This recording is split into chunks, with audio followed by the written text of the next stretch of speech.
Sir, पश्चिम महाराष्ट्रामध्ये गेल्या 24 तासांमध्ये पावसानं अक्षरशः थैमान घातलेला आहे. पुण्यात आपण पहिली परिस्थिती पंचगंगा कृष्णेची पातळी जी आहे ती आता धोक्याच्या जवळ जाऊन पोहोचते. काय मागणी असेल सरकारकडे किंवा कसं नियोजन केलंय का स्थानिक पातळीवर? पश्चिम महाराष्ट्रातील कृष्णा नदी ही खरं तर पश्चिम महाराष्ट्रातल्या सर्वसामान्य लोकांसाठी आणि शेतकऱ्यांसाठी एक जीवनदायी नदी आहे. परंतु नदीचं पात्र लहान आहे आणि ह्या प्रचंड पडलेल्या पावसामुळे सन 2019ला आणि सन 2021ला आणि 15 वर्षापूर्वी सन 2004-05 सालीसुद्धा प्रचंड मोठा पुराचा फटका हा पश्चिम महाराष्ट्रातील त्या नदीच्या काठी असणाऱ्या गावांना आणि तिथल्या लोकांना दुर्दैवाने सोसावा लागला. अशा परिस्थितीत आजही गेल्या काही दिवसांपासून सातत्याने आम्ही सगळे सातारा, सांगली, कोल्हापूर जिल्ह्यातले लोक आम्ही पाहतोय की प्रचंड मोठा पाऊस तिथे पडत आहे आणि त्याचबरोबर कोयनेच्या परिसरात त्या ठिकाणी पाऊसचं वेग हा मोठा आहे. तिथं जे कोयना धरणातनं निसर्ग केला जातोय हा सुद्धा सातत्याने चालू आहे. त्या निसर्गामुळे आत्ता जवळजवळ 40-45 फुटापर्यंत हे सांगलीत कृष्णा नदीचं पाणी पोचलेलं आहे. ही धोक्याची परिस्थिती आहे. सातत्याने मी आणि आमचे सांगलीचे खासदार आदरणीय विशालदादा पाटील आम्ही सगळे तिथल्या जिल्ह्याच्या प्रशासन, कलेक्टर, तहसीलदार, प्रांत, पाटबंधारे विभागाचे अधिकारी, आरोग्य प्रशासन सगळ्यांच्या आम्ही संपर्कात आहोत.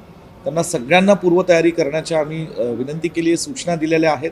आणि त्याचबरोबर हे कर्नाटक सरकारच्या बाबतीत जे अलमट्टीचा निसर्ग आहे तो ही महाराष्ट्राच्या सरकारच्या पाटबंधारे विभागाच्या शी संपर्क साधून त्यांनी एकत्रितपणे ह्या ठिकाणी त्याचं नियोजन करावं आणि ते थोडंसं झालेलं दिसतंय आम्हाला. त्या दृष्टीने कालही मी छत्रपती शाहू महाराज, विशालदादा आम्ही एकत्रितपणे तिथले पाटबंधारे मंत्री आणि कर्नाटक राज्याचे मुख्यमंत्री आदरणीय DK शिवकुमार साहेबांची मी व्यक्तिगत आम्ही फोनवर चर्चा केली, त्यांना विनंती केली. तशा त्याच पद्धतीने त्यांनी कालच सकाळी त्यांच्या विभागाला सूचनाही दिल्यात आणि म्हणून एकीकडं पाऊस मोठ्या प्रमाणात पडतोय आणि त्याचबरोबर कोयनेचा निसर्ग चालू आहे आणि अलमट्टीचाही निसर्ग हा सध्या चालू आहे. कोयनेची या आणि कृष्णा नदीची धोक्याची पातळी पाहता राज्य सरकारने या सगळं पूर्वीच्या पुराचे दुर्दैवाने सगळे पाहिलेले अनुभव पाहता राज्य सरकारने सतर्क या ठिकाणी यंत्रणा ठेवावी अशी आमची अपेक्षा आहे. या सगळ्या घटना सातत्याने घडतात यावरती भविष्यातील धोके ओळखून राज्य सरकारने काही धोरण ठरवावं होता आणि यासाठी सर्व राज्यातील किंवा त्या भागातील सर्वपक्षीय लोकांची बैठक घ्यावी का? तुमचं काय म्हणणं आहे? सन 2019च्या पुरानंतर आणि 21च्या पुरानंतर तशी राज्यस्तरावर एक समिती नेमण्यात आली होती. त्या समितीच्या माध्यमातून या ठिकाणी बारीक अभ्यास ह्या कृष्णा नदीच्या भोवतीने असणाऱ्या तालुक्यातल्या गावातल्या पूर परिस्थितीचा झाला होता. त्याच्यातले अनेक बारकावे काही होते की काही गावांना बोटी असतील, काही गावांना बाहेर पडण्याकरता रस्ता असतील, काही गावांना नदीच्या वरती असणारे पुलं असतील, काही ठिकाणी तिथे त्या नदीकाठ असणाऱ्या तट संरक्षण भिंती असतील. या सगळ्या गोष्टींचा एक आराखडाही तयार केलेला होता. त्याला राज्य सरकारने खर्च करण्याची अपेक्षा आहे. काही प्रमाणात तो खर्च झाला आहे, परंतु मला वाटतं आणखी तो खर्च करून या सगळ्या नदीकाठ लोकांची घरांचं नुकसान होणे आणि खास करून शेतीचं नुकसान होणे याच्यासाठी खबरदारी आणि काळजी घेण्याची आवश्यकता आहे.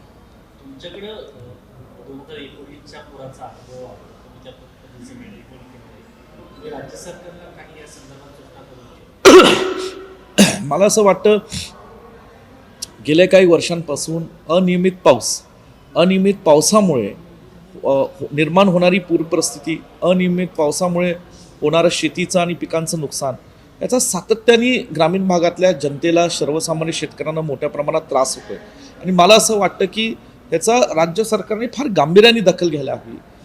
तात्पुरतं नियोजन करून आता उपयोग नाही. आणि मी सातत्याने बोलतोय की पूर्वीसुद्धा हा मी विषय मांडला होता की एकीकडे कृष्णा नदीचं पात्र आहे आणि दुसरीकडे सांगली जिल्ह्यात आणि पश्चिम महाराष्ट्रात काही ठिकाणी दुष्काळी तालुके आहेत आणि म्हणून ताकारी, टेंबू, म्हैसाळ सारख्याच्या योजनात जिथं पंप हाऊसच्या माध्यमातून आपण हे अतिरिक्त पाणी जे आहे पुराचं हे उचलून घेऊन आपण त्या ठिकाणी त्या दुष्काळी तालुक्यांना देऊ शकतो. त्याचं व्यवस्थितपणे त्याचा साठा करू शकतो. येणाऱ्या उन्हाळ्यात त्याचा वापर केला जाऊ शकतो. ह्या बाबतीतलं एक लांब धोरणात्मक नियोजन राज्य सरकारने ते करायला पाहिजे आणि ते अंमलात आणलं पाहिजे.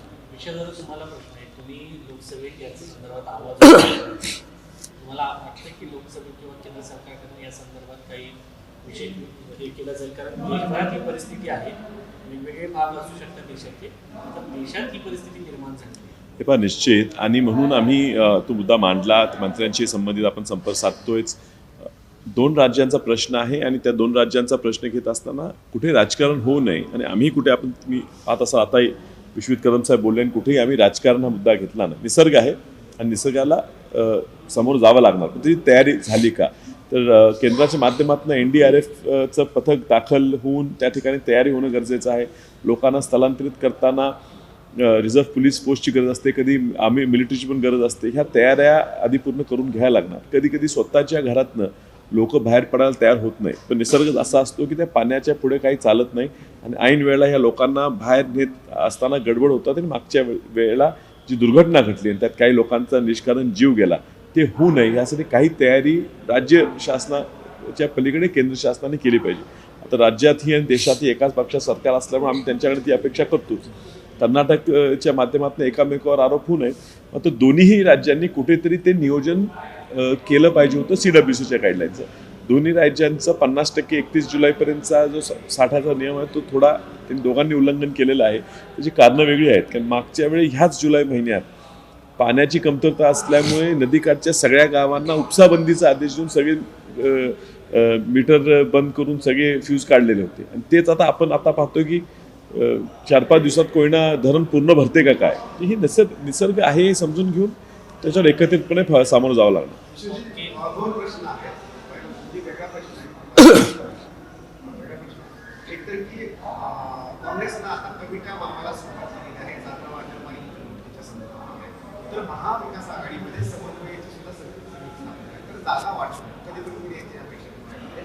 आणि दुसरं की महाविकास आघाडीचा चेहरा कोण असणार आहे का? कारण काय की मुख्यमंत्री पदाचा चेहरा जाहीर करावा असं संजय वारंवार म्हणतायत, आणि तसा अनुभव आणि चांगलं काम जे ते उद्धव ठाकरेंनी केलेलं आहे. संकेत दिलेले की उद्धव ठाकरे यांना मुख्यमंत्री पदाचा चेहरा हे मुळात मी महाराष्ट्रातला काँग्रेस पक्षाचा कार्यकर्ता, आमदार आणि महाराष्ट्राचा एक नागरिक म्हणून मी माझ्या व्यक्तिगत भावना इथं मांडत आहे की महाराष्ट्राच्या हितासाठी, महाराष्ट्राच्या जनतेच्या हितासाठी महाविकास आघाडीच्या नेत्यांनी जे त्या पक्षातले महाविकास आघाडीचे घटक पक्ष, तिथले कार्यकर्ते, अनेक जण कार्यकर्ते एक स्वतःचा विधानसभा मतदारसंघ हा तयार करत असतात.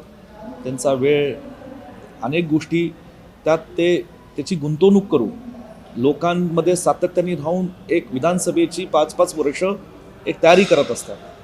आता 3 पक्ष एकत्रित आल्यानंतर स्वाभाविक आहे कुणाला तरी एकाला तिकीट दिलं जाणार आहे, 2 पक्षातल्या कार्यकर्त्यांना थांबावं लागणार आहे.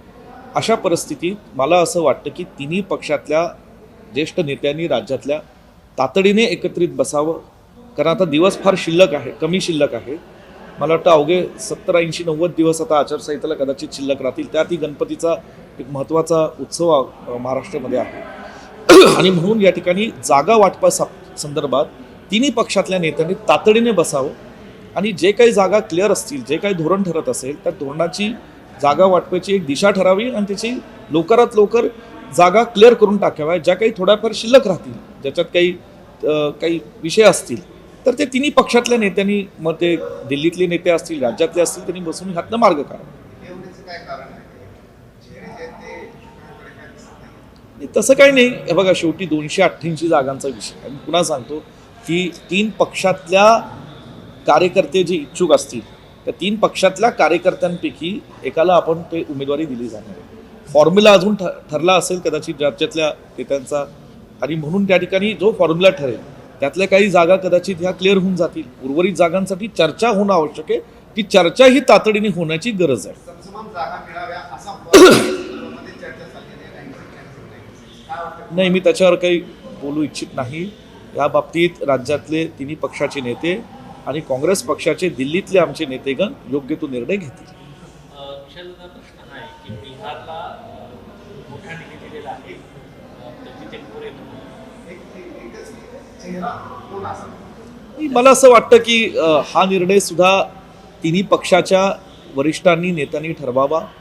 काँग्रेस पक्षाचे दिल्लीतले जे आमचे नेतेगण आहेत त्यांच्याशीही राज्यातले काँग्रेसचे नेते, महाविकास आघाडीच्या नेत्यांनी चर्चा करावी, आणि त्या बाबतीत जे काही ते निर्णय घेतील तो विषय क्लिअर होऊन जाईल. ते चेहऱ्यावर सहमती असेल. नाही, मी त्याच्यावर बोलणं उचित नाही. मी एवढंच सांगतो की तिन्ही पक्षातल्या नेत्यांनी हा निर्णय एकत्रितपणे हा निर्णय घ्यायला पाहिजे. लोकसभामध्ये काँग्रेस नंबर्स जास्त आहेत, तर काय काँग्रेसने लीड घ्यावी का महाराष्ट्रात विधानसभेच्या रेशोना? बघा, एक मी सांगू इच्छितो की काँग्रेस पक्षाचे आमचे नेते आदरणीय राहुलजी गांधींनी जी महाराष्ट्रातून भारत जोडो यात्रा काढली, म्हणजे ती कन्याकुमारी टू काश्मीर होती, पण जे महाराष्ट्रातनं मोठं एक त्यातला पल्ला गेला, जवळ 350 किलोमीटरचा होता. त्याच्यामुळे निश्चितच मोठी ऊर्जा देशातल्या जनसामान्यांमध्ये, लोकांमध्ये, मतदारांमध्ये आहे. महाराष्ट्राच्या जनतेमध्ये राहुलजीचं एक नवं आकर्षण या ठिकाणी आता परवाई लोकसभेमध्ये फार आक्रमक देशाच्या लोकांसाठी त्यांनी चांगलं भाषण केलेलं आहे. आणि म्हणून या ठिकाणी मला असं वाटतं की पुढाकार तर तिन्हीच पक्षांनी घेतला पाहिजे, कारण ही निवडणूक महाराष्ट्रातल्या तिन्ही पक्षांची आहे. आणि म्हणून कुणी पुढाकार घ्यायचा कुणी नाही, मला वाटतं छोट्या अशा विषयांवर पडू नये. तिन्ही पक्षांनी बिग ब्रदरचा मी काही त्याच्यावर उल्लेख करणार नाही, पण मी एवढंच सांगू इच्छितो की बिग ब्रदर म्हणण्यापेक्षा काय कसं म्हणायचं की एखाद्या चांगल्या गोष्टीसाठी, सकारात्मक गोष्टीसाठी पहिलं पाऊल कुणी टाकवायचं. मला वाटतं तिन्ही पक्षांनी पहिलं पाऊल टाकावं आणि लवकरात लवकर या उमेदवारीचा जागा वाटपाचा विषय संपवावा. इंडियनच्या वतीनं मोठा निधी बिहार सरकार राज्याला देण्यात आलेला आहे. महाराष्ट्राला त्या संदर्भात निधी मिळतो तर तो निधीच असतो. मात्र जसं उपाययोजना विश्वजितदादा यांनी सांगितलं, तर त्यासाठी महाराष्ट्राला गरजेचं आहे का? आणि अलीकडच्या काळामध्ये एकनाथ शिंदे असो किंवा अजित पवार हे देखील एनडीएचे घटक पक्ष आहेत, मात्र आपल्या राज्याला तेवढी मदत होताना पाहायला मिळत नाही. आता खासदारांवरती जबाबदारी आहे की राज्याला मोठा निधी मिळावा, यासाठी तुम्ही प्रयत्न करा. बिहारला, आसामला तिथल्या होणाऱ्या पूर परिस्थितीसाठी वेगवेगळी उपाययोजनांचा उल्लेख सन्माननीय अर्थमंत्र्यांनी केला. महाराष्ट्राबद्दल उल्लेख केला नाही.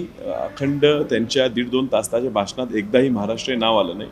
हे जे दुःख आहे, खंती आहे, पण ते बोलल्या नाहीत म्हणून काय करणार नाहीत असं होऊ नये, ह्यासाठी आमचा दबाव हा लोकसभेत आमच्या पक्षाच्या मार्फत, काँग्रेस पक्षाच्या मार्फत असणार, आमच्या सर्व घटकाच्या मार्फत असणार, इंडिया अलायन्सच्या माध्यमातून असणार. मला विश्वास वाटतो की जी संख्या आमची लोकसभेत वाढलेली आहे त्या संख्येचा विचार करता तो दबाव आम्ही ह्या सरकारवर आणू शकतो. मागच्या जो पूर आला त्याला त्यावेळेस कर्नाटकला जबाबदार झालं होतं, अमरावती धरणाला. त्यावेळेस भाजपचं सरकार होतं, यावेळेस काँग्रेसचं सरकार आहे. तुमचं कम्युनिकेशन दिसतंय, मात्र त्या पद्धतीने अमरावती धरणाचं 50% झाल्यानंतर विसर्ग सोडावा असं ठरवलं होतं. मात्र आता धरण साधारण 70% जास्त गेलं आहे, तरी विसर्ग त्या प्रमाणात झाला नाही असा आरोप होतोय. काय मी तेच म्हटलो, दोन्ही राज्यांनी CWCचे नॉर्म्स फॉलो केलेले नाही आणि म्हणून केंद्राने ह्यात लक्ष घातलं पाहिजे होतं. चूक कुणाची आहे ह्यात राजकारण न होता, ही आता जी परिस्थिती निर्माण झाली आहे ह्यातनं जीवहानी, प्राणीहानी, नुकसान होऊ नये ह्यासाठी उपाययोजना करावं लागणार आणि सगळं लक्ष हे ह्यातनं कसं वाचायचं ह्याच्याकडे द्यावं लागणार. देश विदेशातील प्रत्येक घडामोडींचे लाईव्ह अपडेट मिळवण्यासाठी आता साम टीव्हीच्या सर्व सोशल मीडिया प्लॅटफॉर्मला लाईक, फॉलो आणि सबस्क्राईब करा. तसंच सर्व नोटिफिकेशनसाठी बेल आयकॉन प्रेस करायला विसरू नका.